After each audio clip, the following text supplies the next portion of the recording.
कृष्णाय वासुदेवाय हरये परमात्मने प्रणतः क्लेशनाशाय गोविन्दाय नमो नमः। नमः परमहंसाय स्वादित चरणकमलचिन्मकरन्दाय भक्तजनमानसनिवासाय श्रीरामचन्द्राय। वागीशायस्य वदने लक्ष्मीर्यस्य च वक्ष्यसि यस्यास्ते हृदये संवित् तं नृसिंहमहं भजे। गुरुर्ब्रह्मा गुरुर्विष्णुर्गुरुर्देवो महेश्वरः गुरुस्साक्षात् परब्रह्म तस्मै श्री गुरवे नमः।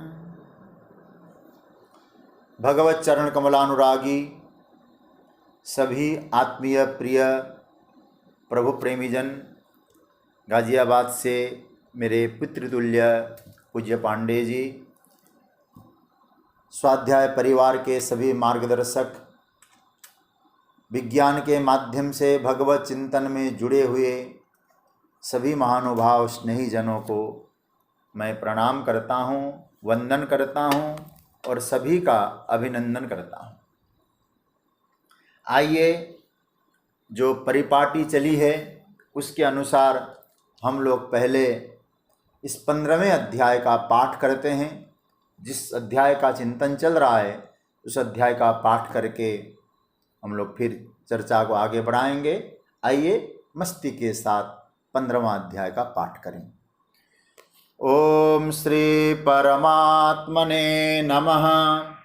अथ पंचदशोऽध्याय। श्री भगवानुवाच ऊर्ध्वमूलमधः शाखमश्वत्थं प्राहुरव्ययं छन्दांसि यस्य पर्णानि यस्तं वेद स वेदवित्। अधश्चोर्ध्वं प्रसृतास्तस्य शाखा गुणः प्रवृद्धा विषयप्रवाला। अधश्च मूलान्यनुसन्ततानि कर्मानुबन्धीनि मनुष्यलोके।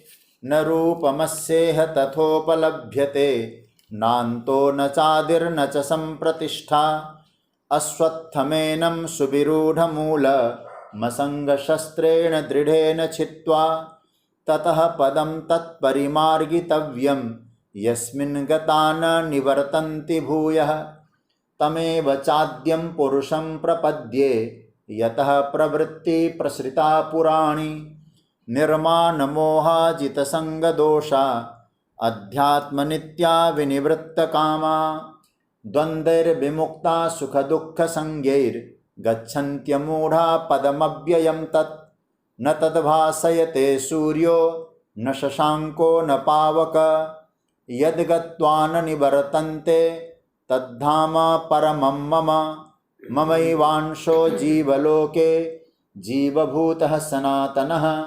मनः षष्ठानीन्द्रियाणि प्रकृतिस्थानि कर्षति। शरीरं यदवाप्नोति यच्चाप्युत्क्रामतीश्वरः गृहीत्वैतानि संयाति वायुर्गन्धानि वासयात्। श्रोत्रं चक्षुस्पर्शनं च रसनं घ्राणमेव च अधिष्ठाय मनश्चायं विषयानुपसेवते।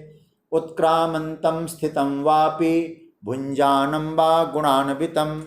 विमूढानानुपश्यन्ति पश्यन्ति ज्ञानचक्षुषः। यतन्तो योगिनश्चैनं पश्यन्त्यात्मन्यवस्थितं। यतन्तोऽप्यकृतात्मानो नैनं पश्यन्त्यचेतसः। यदादित्यगतं तेजो जगद्भासयतेऽखिलं।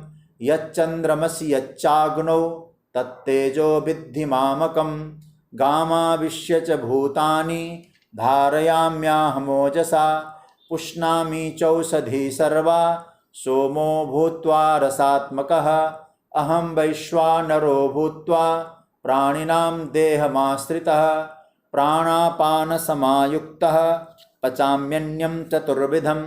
सर्वस्य चाहं हृदि सन्निविष्टो मत्तस्मृतिर्ज्ञानमपोहनं च।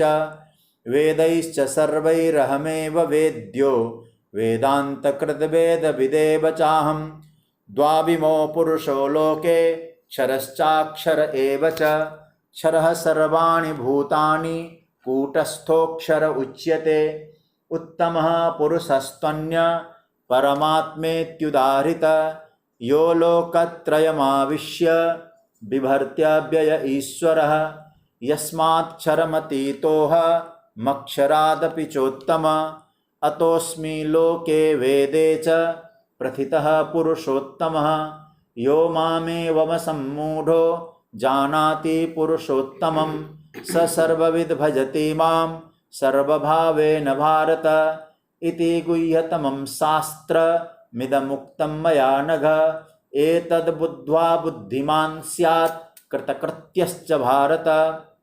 ओम तत्सदिति श्रीमद्भगवद्गीतासूपनिषत्सु ब्रह्म विद्यायां योगशास्त्रे श्रीकृष्णार्जुन संवादे पुरुषोत्तम योगो नाम पंचदशोऽध्यायः। श्रीकृष्णार्पणमस्तु। प्रिय स्वजनों, हम लोग श्रीमद् भगवद गीता के 15वें अध्याय का चिंतन मनन कर रहे हैं। आज मैं जिस विषय में आप सभी को ले जाना चाहता हूँ, एक निवेदन पूर्वक ले जाऊँगा। कृपया कुछ कठिन लग सकता है आज का जो प्रकरण, लेकिन समझना चाहिए। इसलिए मैं ये नहीं कहूँगा कि आप लोग नहीं समझ पाएंगे, अच्छी तरह समझ लेंगे, लेकिन कोशिश करिएगा अंतिम समय तक आप बैठे रहेंगे, जिससे कि जो भगवान भाष्यकार के आधार पर, अन्य ग्रंथों के आधार पर जो चिंतन मनन हम कर पाएंगे, वो सहज रूप से हमारे मस्तिष्क में बैठ जाए। कल 17वां मंत्र हमने केवल अर्थ बता के विराम दिया था। केवल इसका अर्थ बताया था कि इसका क्या अर्थ होता है। वो 17वां मंत्र है। एक बार मैं बोलूं, फिर आप लोग बोलिए, पाठ करके फिर आगे बढ़ते हैं। उत्तमः पुरुषस्त्वन्यः परमात्मेत्युदाहृतः यो लोकत्रयमाविश्य बिभर्त्यव्यय ईश्वरः। भगवान ने कहा कि अर्जुन, उत्तम पुरुष तू तो अन्य ही है, जिसको परमात्मा इति उदाहृत, जिसको परमात्मा कहा गया है, वो उत्तम पुरुष कोई अन्य ही है। अव्यय ईश्वरः, वो अविनाशी है और ईश्वर है। त्रयम लोकम आविश्य, तीनों लोकों में वो प्रवेश करके बिभरती, सबका धारण और पोषण कर रहा है। ये इसका अर्थ हुआ, और मैंने कल इसका अर्थ बताया था। भगवान ने कहा उत्तम पुरुषस्त्वन्य। आप अपने पास पुस्तक भी साथ में रख लीजिएगा, कोई समझ में ना आए तो डायरी में लिख भी लीजिए। ऐसे लिखते हैं आप लोग। भगवान कहते दो पुरुषों की चर्चा हो चुकी है। वो 16वें मंत्र में क्या क्या पुरुष था? क्षर पुरुष और अक्षर पुरुष।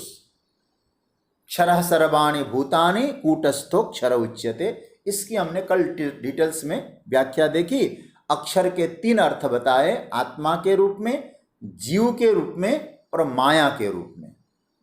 3 अर्थ का अनुसंधान हमने किया, लेकिन प्रचलित और सर्वग्राह्य अर्थ है माया के रूप में। अब भगवान इस मंत्र में कहते उत्तमः पुरुषः तु अन्यः, अर्थात उत्तम पुरुष अन्य मतलब अन्य, अर्थात जो 2 पुरुष कहा था, क्षर और अक्षर, उनसे अन्य। ये अन्य शब्द पर ध्यान देना। उसको क्या कहा गया? परमात्मा इति उदाहृतः। उसको भगवान कहा गया, जो क्षर और अक्षर से कोई अन्य है उसको परमात्मा शब्द कहा गया। और परमात्मा तत्व कैसा है? यो लोकत्रयम आविश्य बिभर्ति, वह तीनों लोकों में प्रवेश करके बिभर्ति, बिभर्ति का अर्थ हुआ सबका भरण पोषण करता है। कैसा है उत्तम पुरुष? उसके दो विशेषण दिए, अव्ययः ईश्वरः। अव्यय है, अनुशासता है, ईश्वर है और सबके ऊपर श्रेष्ठ है, मतलब सबके ऊपर, जिसके ऊपर कोई नहीं है। यहां शब्द का प्रयोग आया। मूल बात मैं आपको ध्यान दिलाना चाहता हूं, उत्तमः पुरुषः तु अन्य। ये तू शब्द क्यों कहा गया? यहां भगवान ने क्यों कहा इसको? हमारे वेदांत शास्त्रों ने कहा पक्षांतर में। पक्षांतर में मतलब जो दो पुरुष पहले कहा गया था, जो वर्णन किया गया था, उससे अलग एक अन्य है, उससे एक अन्य। वह कौन है? या अन्य शब्द का अर्थ क्या बनेगा? अन्य यानी ये दोनों से अन्य है। ध्यान देना, जब हम लोग कोई अन्य कहते हैं या भगवान ने जब अन्य कहा है तो ये नहीं समझना चाहिए कि एक पुरुष है क्षर, दूसरा पुरुष है अक्षर, यह इन दोनों से अन्य कोई तीसरा पुरुष होगा। समझ रहे हैं ना? ये अन्य शब्द का अर्थ ये नहीं होगा। फिर इस प्रकार का अर्थ मत लगाइएगा, क्षर और पुरुष अक्षर ये दो हो गए, ये है तीसरा। कृपया कृपया कृपया, आप लोग गीता पढ़ रहे हैं तो एकेडमिकली आप लोगों का अध्ययन हो रहा है, तो आप लोग ऐसा अर्थ मत करिएगा। यदि ऐसा कहेंगे तो कितने हो जाएंगे? 3 हो जाएंगे कि नहीं? क्षर, अक्षर और उत्तम, ये 3 हो जाएंगे। पर आप लोग जानते हैं सत्यता क्या है? एकमेवा द्वितीयम, एक ही है सर्वत्र, दूसरा है नहीं। एक अद्वितीय तत्व है, 3 है ही नहीं। इसलिए अन्य शब्द का अर्थ तीसरा नहीं है।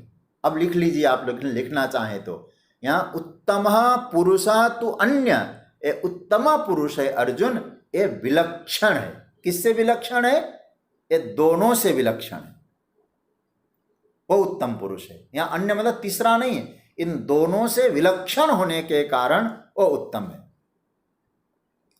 अब जैसे कहा जाए कि सर्प से रस्सी अन्य है, वेदांत की बात कहूं, सर्प से रज्जु अन्य है, तो क्या ऐसा समझा जाए कि एक सर्प है और एक रस्सी है? आप ये समझ सकते हैं ना बात को? यदि हम कहेंगे जैसे सर्प में आपने, रस्सी में आपने सर्प देखा, तो हम कहेंगे ये सर्प से रस्सी कोई अन्य है, तो क्या कहेंगे? तो ये रस्सी दूसरा हो गया फिर तो क्या रस्सी और सर्प 2 चीजें हैं वहां? आपको लगता है? 2 वस्तु तो है नहीं। क्या है? बोले एक रस्सी ही है, तो रस्सी सर्प से अन्य है ऐसा कोई बनता नहीं है, तो 2 की सिद्धि हो जाएगी। तो यहां भगवान क्या कहना चाहते हैं? भगवान कहते हैं कि अर्जुन, सर्प से रस्सी विलक्षण है। बात स्पष्ट हो रही कि नहीं हो रही है? सर्प से रस्सी विलक्षण है, मतलब कोई अलग रूप सर्प नहीं है, उससे अलग ऐसा हो ऐसा नहीं बन पाया यहां। किंतु सर्प रूप जो रस्सी है वह सर्प रूप से विलक्षण भी है, और सर्प रूप से जो दिखता है वो रस्सी ही है, अन्य कुछ नहीं है। मतलब रज्जू से कोई अलग वस्तु नहीं है सर्प। किंतु एक बात याद रखना, रस्सी सर्प नहीं है। इसलिए मैंने आपसे कहा था आज ध्यान से समझना। लेकिन जो रस्सी है सर्प नहीं है, फिर क्या कहेंगे? सर्प से विलक्षण कहेंगे। इसी तरह से और जो दोनों पुरुष है उससे ये विलक्षण है, इसलिए इसको क्या कहा गया है? उत्तम पुरुष। अतः अन्य शब्द का अर्थ तीसरा पुरुष ऐसा मत करिएगा, विलक्षण अर्थ करिएगा, वो विलक्षण है।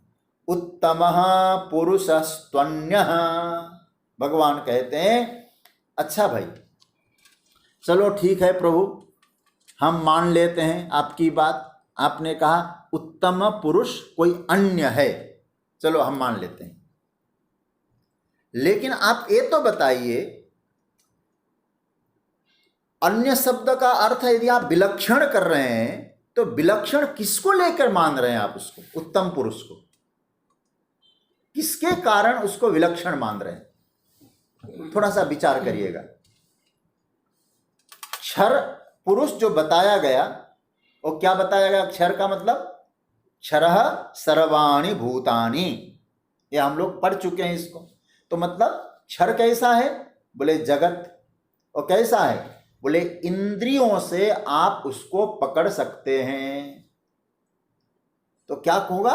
इंद्रियों से जो आप ग्रहण कर सकते हैं। जैसे उंगली से मैंने कहा एक घड़ी है, ठीक है, तो ऐसे ही हम देख रहे हैं जगत है। तो इसका मतलब है इंद्रियों के द्वारा आप उसको ग्रहण कर पा रहे हैं, पकड़ पा रहे हैं, इंद्रिय गम्य है, याद रखना। दूसरा जो अक्षर पुरुष है, विलक्षण शब्द का मैं अर्थ कर रहा हूं, अन्य शब्द में अर्थ हुआ विलक्षण। विलक्षण का मतलब जो क्षर है वो इंद्रिय गोचर है, इंद्रियों से जाना जाता है। और जो अक्षर है वो उसको क्या कहा? मायाबीज है, वह अव्यक्त है, दिखाई तो नहीं देती माया। अब यहां क्या मतलब हुआ? वो इंद्रिय गम्य नहीं है, तो हम क्या कहेंगे उसको? परोक्ष। समझ रहे ना बात को? तो हम जिसको इंद्रियों से जान सकते हैं उसको हम लोग कहेंगे सामने दिखाई दे रहा है तो प्रत्यक्ष। और जो इंद्रियों से नहीं जान सकते उसको हम लोग कहेंगे परोक्ष। तो क्षर पुरुष क्या हुआ? प्रत्यक्ष हुआ, और अक्षर पुरुष हो गया परोक्ष हो गया। इतनी बात शायद आपको समझ में आ गई। तो माया का अनुमान ही किया जा सकता है। त्रिगुणात्मक जगत जिसके द्वारा दिखाई दे रही है वो माया शक्ति को क्या कहा? परोक्ष। तो एक क्षर प्रत्यक्ष, अक्षर हो गया परोक्ष। इन दोनों से जो विलक्षण है उसको उत्तम पुरुष कहा गया है। बोले उसका और कोई नाम हो सकता है? बोले देखो, दोनों से विलक्षण जो उत्तम पुरुष है, जो शुद्ध चैतन्य घन जो परमात्मा स्वरूप सच्चिदानंद ब्रह्म है, वह प्रत्यक्ष नहीं है। किसकी तरह? क्षर की तरह। कई लोगों को समझ में आना चाहिए अच्छी तरह, इतने दिन से पढ़ रहे हैं। तो क्षर की तरह ब्रह्म प्रत्यक्ष नहीं है और अक्षर की तरह परोक्ष भी नहीं है। फिर क्या है वो? बोले विलक्षण होने के कारण साक्षात अपरोक्ष है। इसका अर्थ है अन्य। अन्य का अर्थ बना क्षर और अक्षर दोनों से विलक्षण, साक्षात अपरोक्ष है, यही उसकी विलक्षणता है। इसका नाम है अन्य। अन्य शब्द का अर्थ ये बना। तो मतलब क्या बना? तो सच्ची बात कहें, आत्म चैतन्य इंद्रिय गम्य नहीं है, इंद्रियों के द्वारा जाना नहीं जा सकता क्षर पुरुष की तरह, और परोक्ष भी नहीं है। आप कहेंगे परोक्ष कैसे नहीं है? सीधी सी बात कहूं, मैं हूं, अब ये प्रत्यक्ष है कि परोक्ष है? अरे भाई आपको अनुभव है, ये अपरोक्ष है, ये साक्षात अपरोक्ष तत्व है। तो चैतन्य स्वरूप कैसा है? मेरे लिए साक्षात अपरोक्ष है। वह देखा नहीं जाता लेकिन फिर भी परोक्ष नहीं होता। आप लोग कह रहे होंगे आज क्या बोला जा रहा है? वो देखा नहीं जाता फिर भी वो परोक्ष नहीं होता, इंद्रिय गम्य नहीं होने पर भी वो अज्ञात नहीं होता। क्योंकि जिस चीज को जानते हैं आप किससे जानते हैं? इंद्रियों से। एक घड़ी आंखों ने देखा, पुस्तक आंखों ने देखा, हाथ ने छुआ, कोई स्वाद आया तो मुंह ने चखा, तो आत्मा को चखेंगे, स्वाद जानेंगे, उसको छुएंगे, तो इंद्रिय गम्य नहीं है। क्योंकि वस्तुओं को जानना हो तो इंद्रियों का सहारा चाहिए, और आत्मा इंद्रियों के द्वारा जाना नहीं जाता, फिर भी अज्ञात नहीं है। ज्ञात होने पर भी इंद्रिय ग्राह्य नहीं है, पर यह ज्ञात है। तो चैतन्य मेरे लिए कोई कल्पना का विषय नहीं है कि मैं कल्पना कर रहा हूं वो चैतन्य तत्व कोई ब्रह्म होगा। वो साक्षात अपरोक्ष है, क्योंकि वो निज स्वरूप है। यही उसकी विलक्षणता है। प्रिय स्वजनों, भगवान यहां जो कहते उत्तमः पुरुषः तु अन्य, इसीलिए प्रभु ने कहा एक कोई विलक्षण तत्व है उत्तम पुरुष, क्षर और अक्षर से विलक्षण है, इंद्रियों से जाना नहीं जाता और अक्षर की तरह प्रत्यक्ष परोक्ष भी नहीं है। ये बात भगवान यहां कह रहे हैं। तो उपनिषद में भी यही बात कही है, ऐसा भी निरूपण करते हैं वो विदित और अविदित दोनों से ही वो विलक्षण होता है। तो विदित है क्षर, अविदित है अक्षर, माया मूल प्रकृति, इन दोनों से कैसा है? विलक्षण है। ज्ञात अज्ञात दोनों से वो विलक्षण है। एकमात्र चैतन्य तत्व ही ऐसा है जो इंद्रिय ग्राह्य नहीं है, मन के द्वारा ग्राह्य नहीं है, प्रमाण के द्वारा ग्राह्य नहीं है, फिर भी अज्ञात नहीं है। स्वयं प्रकाश रूप दिन राति, तहा न चाहिए दिया घृतबाती। तो क्या मतलब हुआ? अतः उसको कोई अन्य प्रकाश की आवश्यकता नहीं है, अन्य प्रमाण की भी आवश्यकता नहीं, ऐसा तत्व है। वो क्षर और अक्षर से विलक्षण है, उस तत्व का नाम है निरूपाधिक। इसलिए कल मैं इसकी चर्चा कर चुका हूं, सोपाधिक क्या कहते हैं, निरूपाधिक क्या है, ऐसा तत्व है। विलक्षण क्यों कहा जाता है आपने देख लिया, यह तो समझ में आ गया होगा। जो अन्य शब्द का प्रयोग भगवान ने किया है ना, अन्य का मतलब विलक्षण। विलक्षण क्यों? क्षर और अक्षर से अलग है। अच्छा भाई, तो भगवान से पूछा महाराज, चलो अन्य तो समझ में आ गया, लेकिन उत्तम क्यों कहा आपने फिर इसको? उत्तम कहने का मतलब क्या है? देखिए, इसको और गंभीरता से समझना होगा। उत्तम कहने का तात्पर्य भगवान यहां बताना चाहते हैं।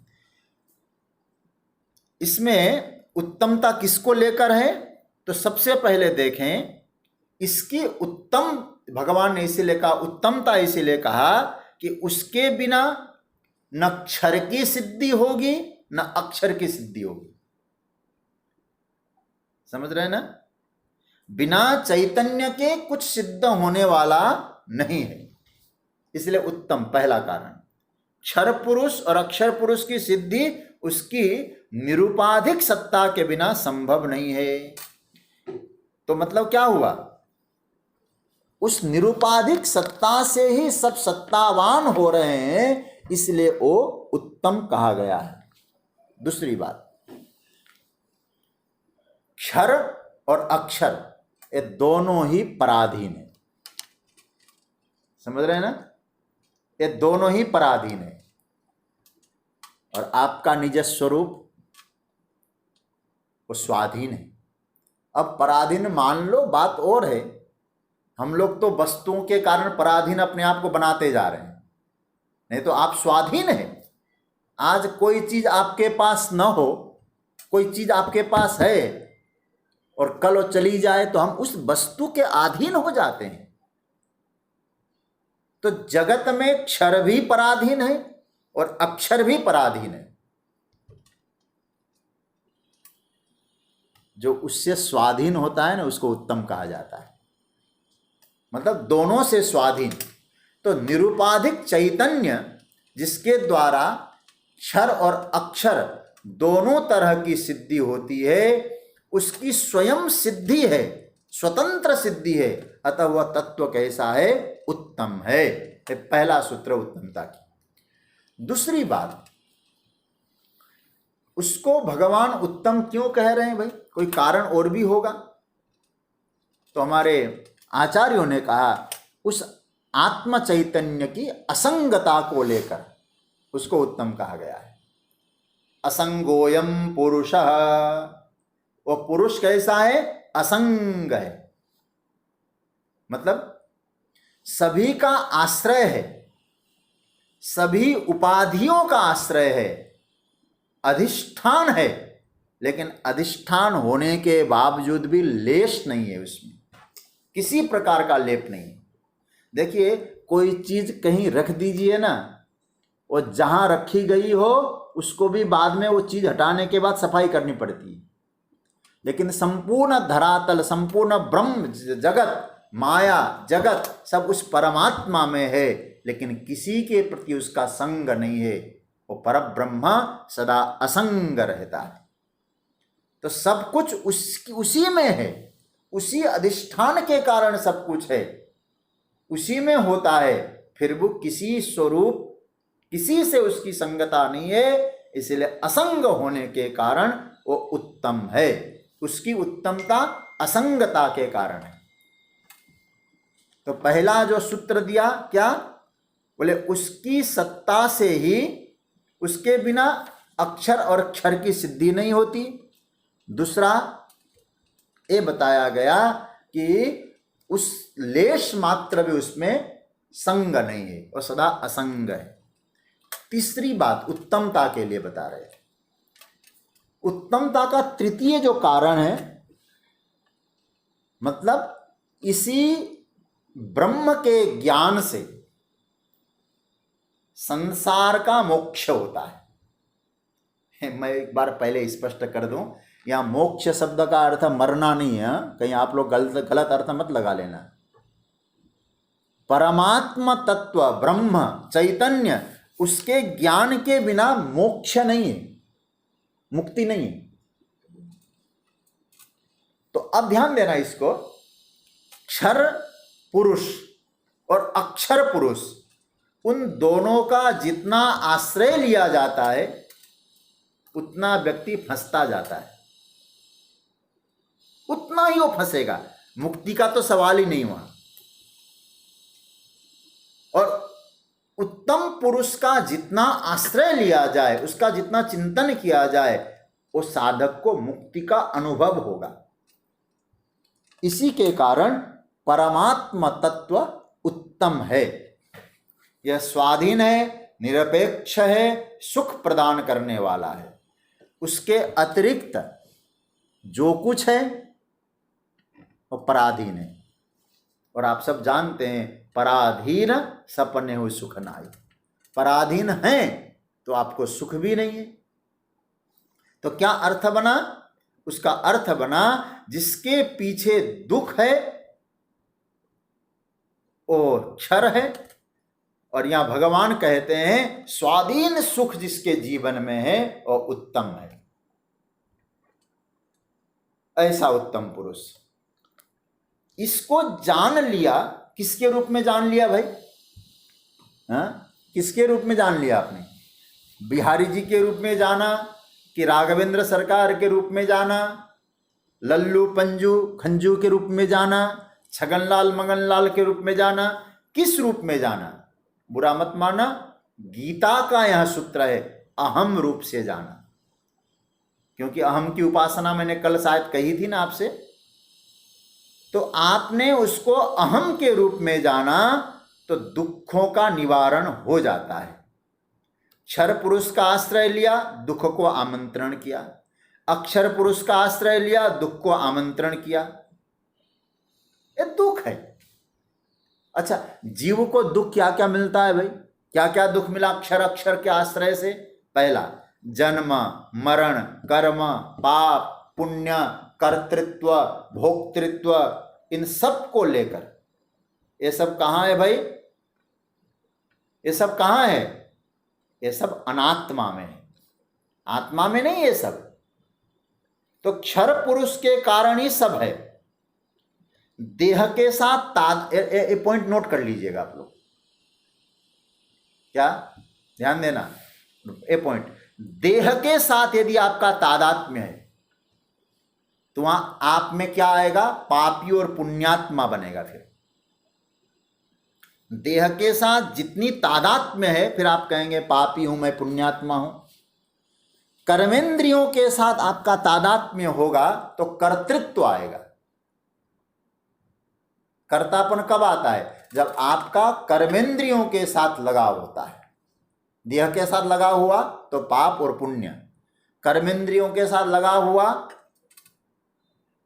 तो क्या आया, कर्ता, मैं करने वाला हूं, मेरे हाथों ने किया है।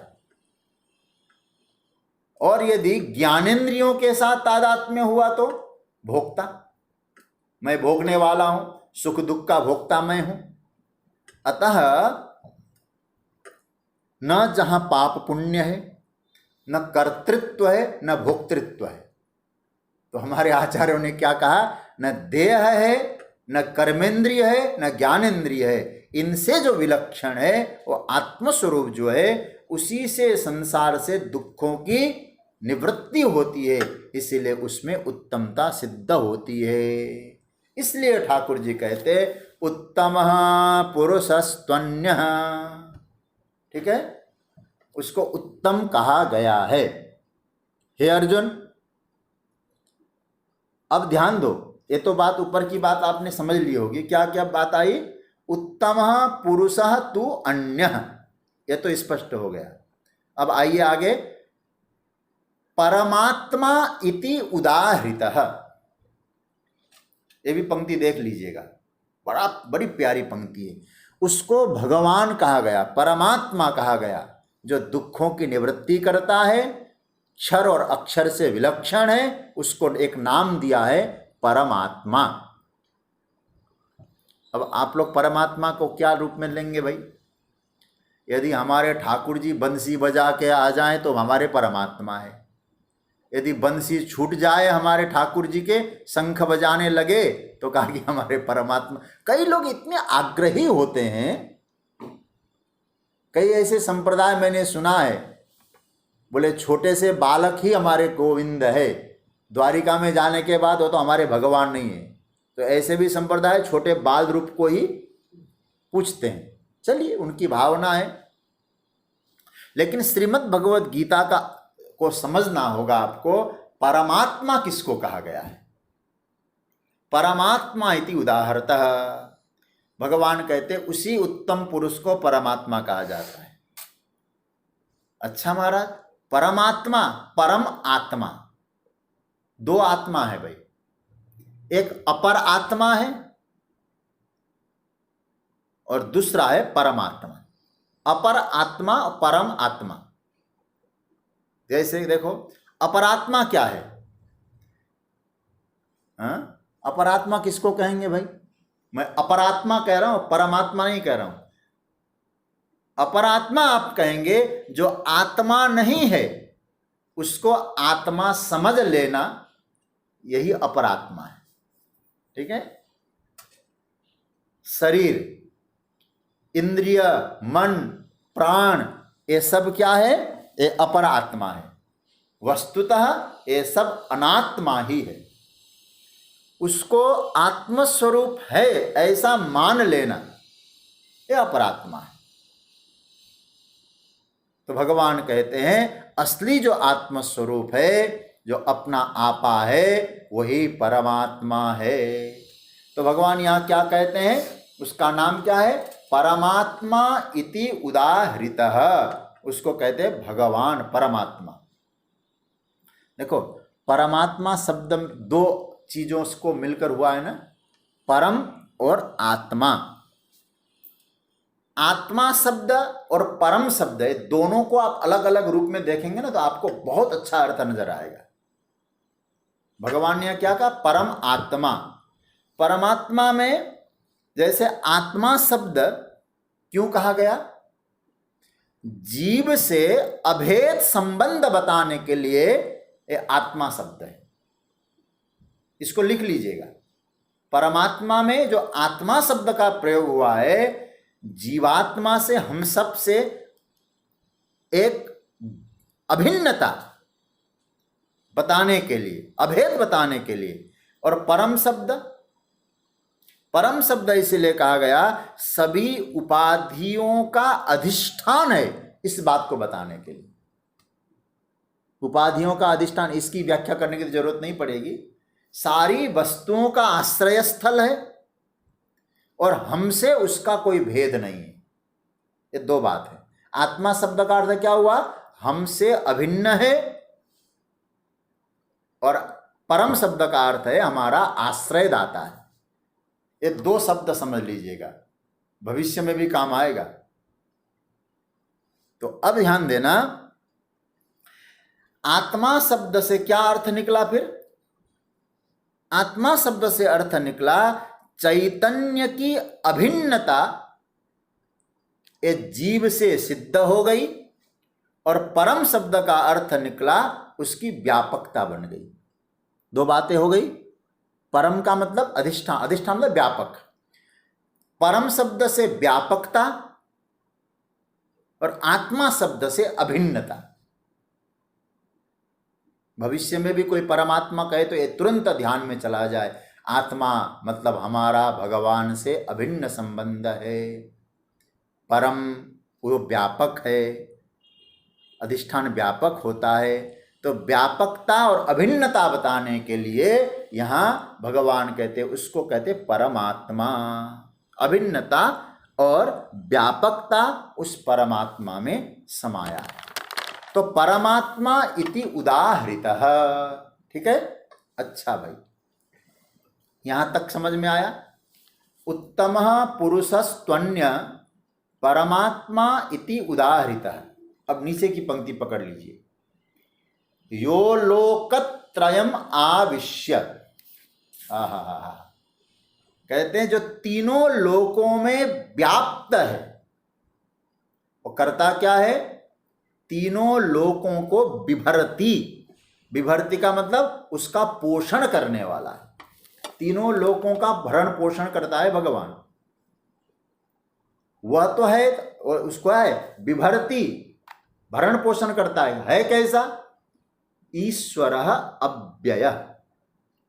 अंतिम पंक्ति भी देख लीजिएगा, अभी मैं व्याख्या करूंगा इसका। विभरती और इसका अर्थ अलग अलग करेंगे तो क्या होगा? अव्ययः ईश्वरः, वो परमात्मा जो अव्यय है, ईश्वर है, और संपूर्ण लोकों को भरण और पोषण करता है।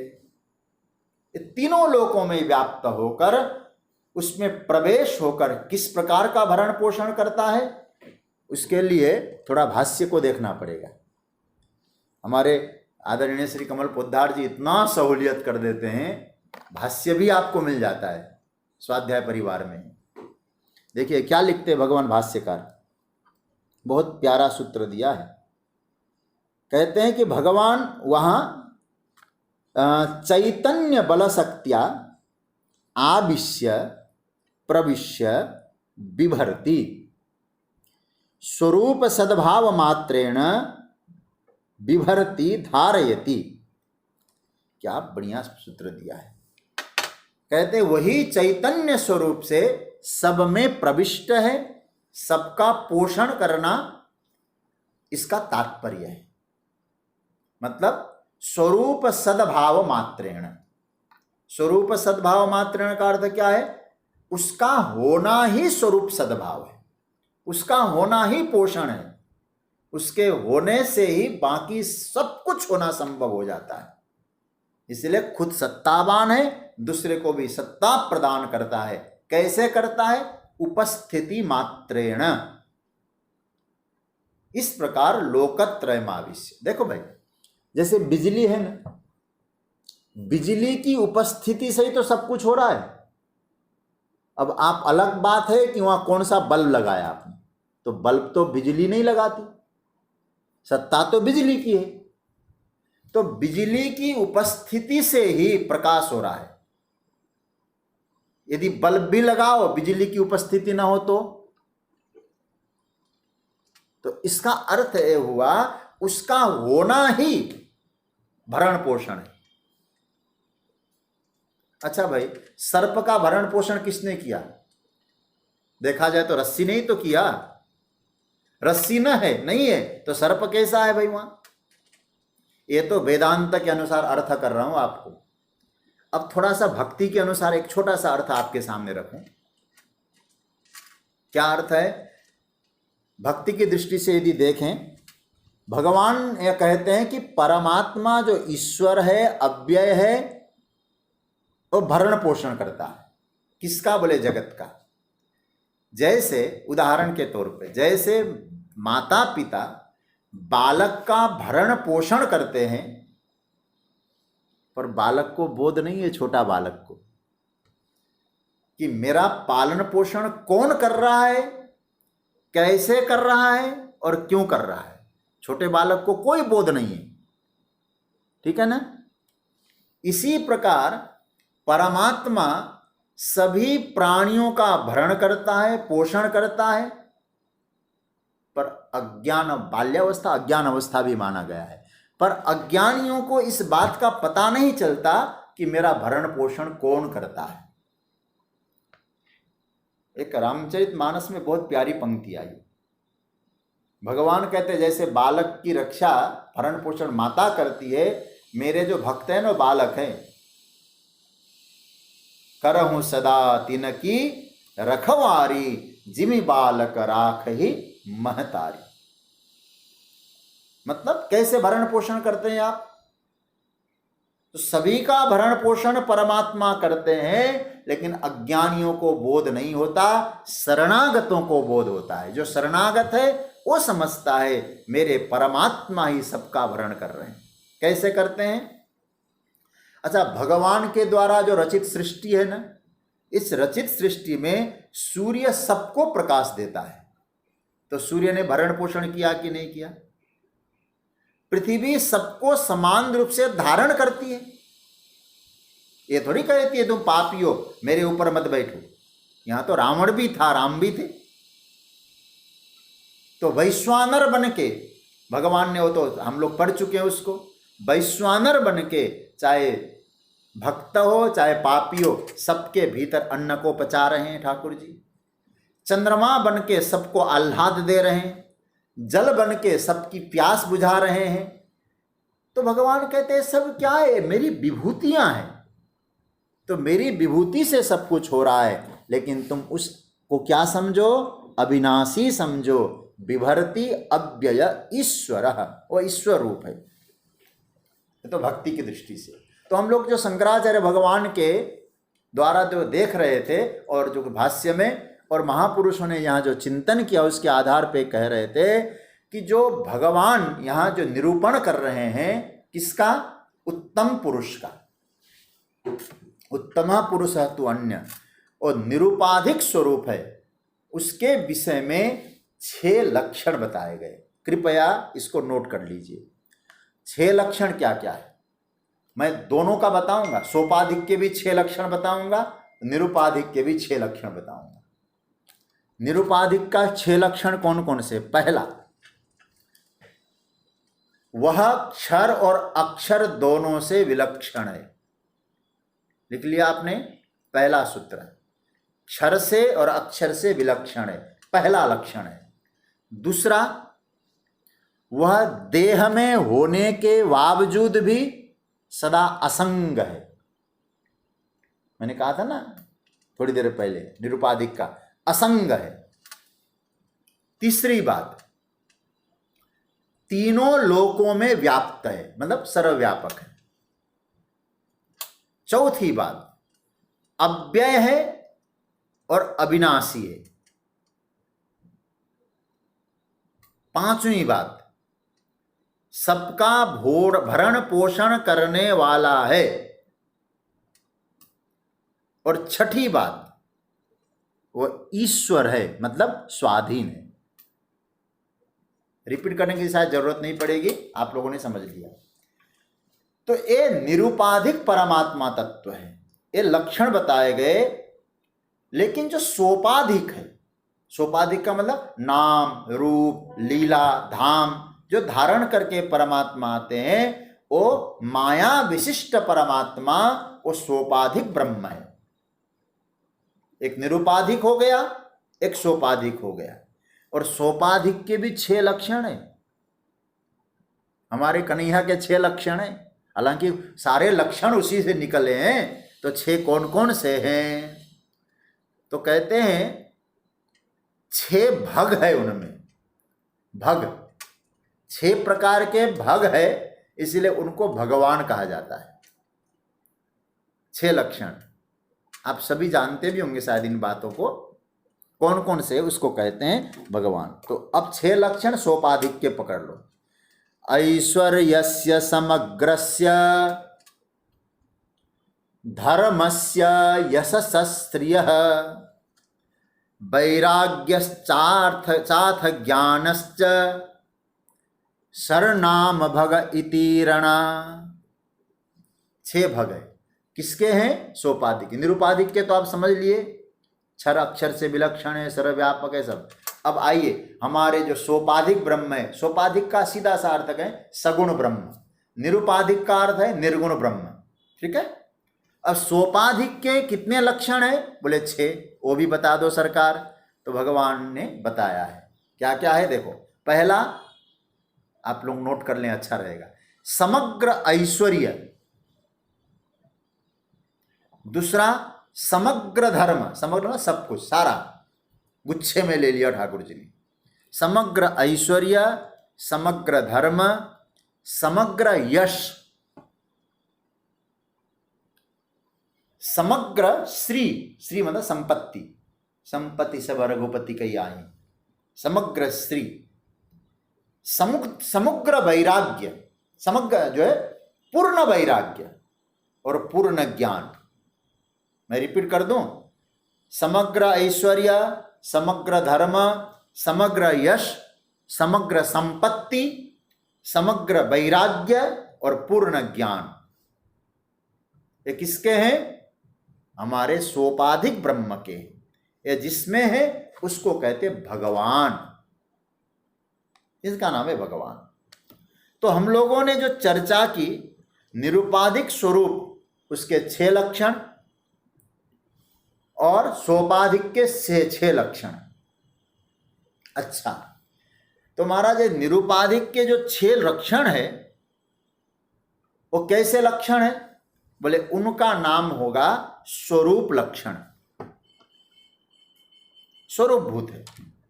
ये भगवान के जो 6 लक्षण है निरुपाधिक के, ये स्वरूप लक्षण है। लेकिन ये जो सोपाधिक के हो जाएंगे, सगुण के हो जाएंगे, एक गुण रूप लक्षण है। तो गुण रूप लक्षण मतलब गुणभूत लक्षण, गुण स्वरूप, ये उनके गुण है। इसलिए सकल गुण निधानम ऐसा बोलते हैं हम लोग भगवान को।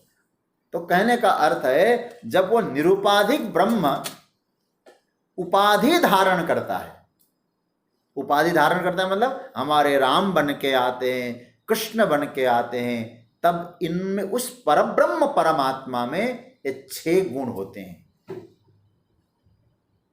ये कौन से गुण है भाई? अब बुरा मत मानना कोई, आप लोग ध्यान से पढ़ रहे हैं। उपाधिगत गुण, ऐश्वर्य है भगवान ने, देखो जब लीला करने आते हैं ना ठाकुर जी, तो ऐश्वर्य पूर्ण रूपेण फैलता है ठाकुर जी का। जब भगवान अवतार धारण करते हैं तो भगवान का यश भी फैलता है। ऐसे तो देखा जाए तो सारे के सारे यश परमात्मा से ही है, वही उनकी विभूतियां हैं। तो सोपाधिक स्वरूप जब आते हैं तब उनके गुण होते हैं, और निरुपाधिक स्वरूप जो होता है उसमें जो लक्षण है वो स्वरूप लक्षण, एक गुण लक्षण है, और सोपाधिक में निरुपाधिक में स्वरूप लक्षण है। यही भेद है। तो भगवान ने यहाँ निरुपाधिक के लक्षण बताए 6 और कहा ये सब परमात्मा का स्वरूप लक्षण है। तो इसको परमात्मा कहा जाता है। परमात्मा इति उदाहृत यो लोकत्रयमाविश्य तीनों लोकों में प्रवेश करके संपूर्ण लोकों का भरण पोषण करता है, वो अव्यय है, वो ईश्वर है। इस श्लोक का अर्थ हो गया। अब आइए 18वां। लेकिन एक बात मैं पहले बता दूं भाई, अभी मैं एक जगह बैठा था, वहाँ अनीता जी भी वहाँ मिलने आई थी। ये मैं इस समय दिल्ली का ग्रेटर कैलाश में हूँ। तो वहाँ तो कह रहे शास्त्री जी, तो ऐसा लगता है कि पूरा नहीं होगा, लेकिन पूरा करने की ज़रूरत ही नहीं, 2 दिन में आराम से करिएगा।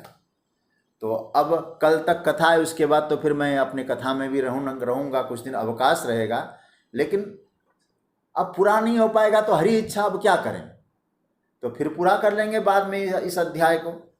लेकिन आज एक श्लोक का अर्थ तो कर ही लेते हैं थोड़ा, और कल फिर आगे बढ़ेंगे। तो आइए अब हम लोग, तो मैंने जो वादा किया था ना, वो वादा पूरा नहीं कर पा रहा हूँ। मैंने कहा था कि 27 तारीख तक शायद मैं इस अध्याय को पूरा कर पाऊंगा, लेकिन कुछ बताने का मन हुआ, क्योंकि ये जो उत्तम पुरुष तो अन्य, इस पर थोड़ा व्याख्या करने का मन हुआ। तो आइए, हरी इच्छा जैसी। तो हम लोग अब 18वां मंत्र थोड़ा पढ़ लेते हैं, इसका अर्थ देख लेते हैं, और जिसके कारण इस अध्याय का नाम पुरुषोत्तम योग पड़ा है, उसका भगवान अब खुलासा करने जा रहे हैं। तो आइए पाठ करते हैं। यस्मात् क्षरमतीतोऽहम्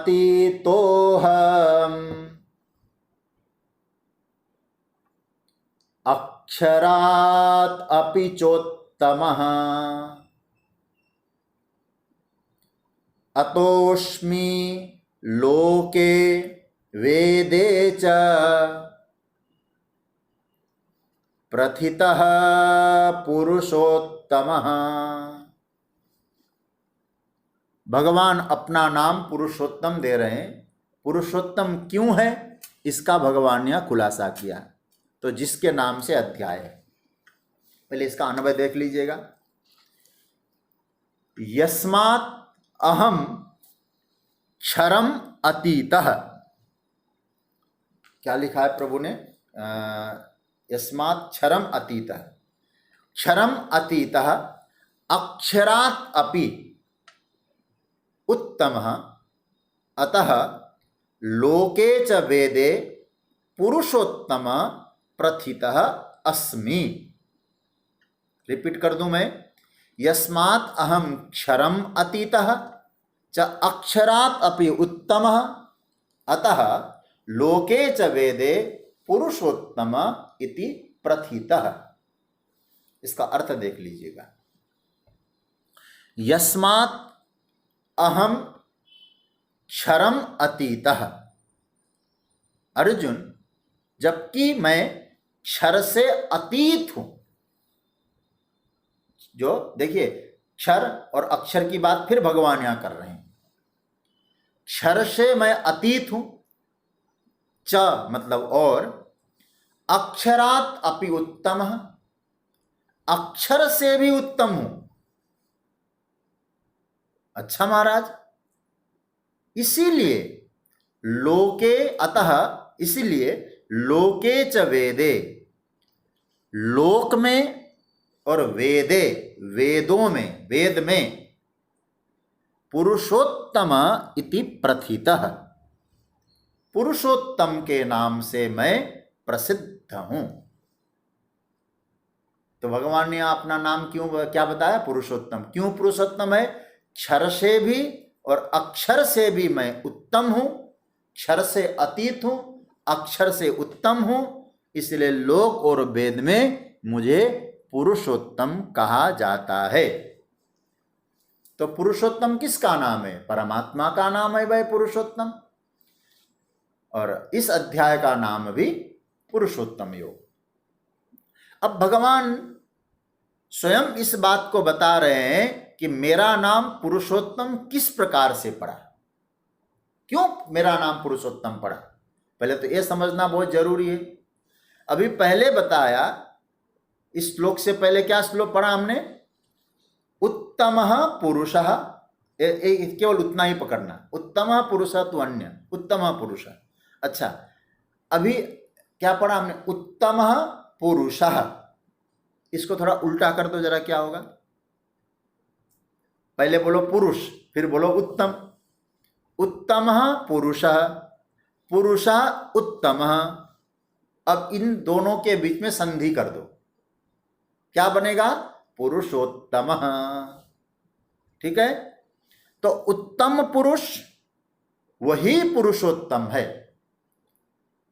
वही जो परमात्मा है उसका नाम है पुरुषोत्तमः। उसने अपने बारे में बताया, पुरुषोत्तम नाम से प्रसिद्ध हूं। क्यों प्रसिद्ध है?